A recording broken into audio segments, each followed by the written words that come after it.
Ponyfans.com here with receiver Derek Thompson, and the first thing that comes up, your touchdown, 72 yards. Tell us about the play, what the call was, and what you saw in the UCF defense that thought you might be able to pop free on the backside. It was the call was X and Z non-special, where we just have an iron route, just go deep, and the corner was pressed on me, so it was better for me to probably get the ball and run or whatever. And I was very surprised because from the snap of the ball, I thought he was going to try to quick jam me and jam me or whatever, but he didn't. And I noticed before the snap he was playing like an outside technique, and so I tried set to his technique or whatever, and use the fastest release, and he gave me the inside, so I took the inside and I just widened back out and did my technique and just looked for the ball and caught it and scored. Did you ever have one that long in high school? Let's see. No, I think the closest was like 63 or something like that, and it was on the deep post. So. All right. Some of your teammates and coaches have said that if you can just get a couple of those deep ones with your speed, if you can get a couple of those deep ones and get them on film, defenses will start to play differently against the SMU offense. Did you see any change after that touchdown in the way they lined up, or is that something that you expect to see going forward into the second half of the season? No, I didn't see it. Any changes when we went back out, but I would expect some defenses respecting my speed and trying to change up what they do. All right, J.J. McDermott is now 5-0 as a starter. Have you seen any kind of change in him just in terms of confidence and comfort level now that he's got a few more games under his belt and spent a little more time in the huddle and on the practice field with you guys? Yeah, he knows the offense like really well, and it's kind of pretty impressive because just some of the stuff he tell us to run and stuff like that, and he just feel a lot more confident.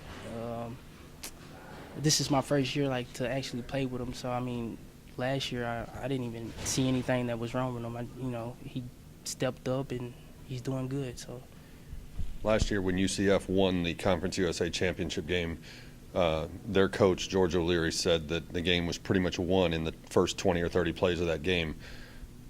Was that important to you guys as a team coming in to win the first quarter, win those first 20 plays? And how much did you guys talk and think about last year's game and the whole revenge factor? We talked about it a lot. We just said that we believed that their defense wasn't as good as they was last year, and we had some chances to beat them deep and catch balls on them or whatever. As far as what the coach said, I mean, we just wanted to do what we wanted to do and just get the job done or whatever. So it wasn't, we got to win this first quarter or whatever. We got to win every quarter. So 2 weeks ago, you guys beat TCU, and after the game, Coach Jones and some of your teammates said that it was a big win, but UCF was more important because they're in your conference and they were next team on your schedule. They won the conference championship game last year.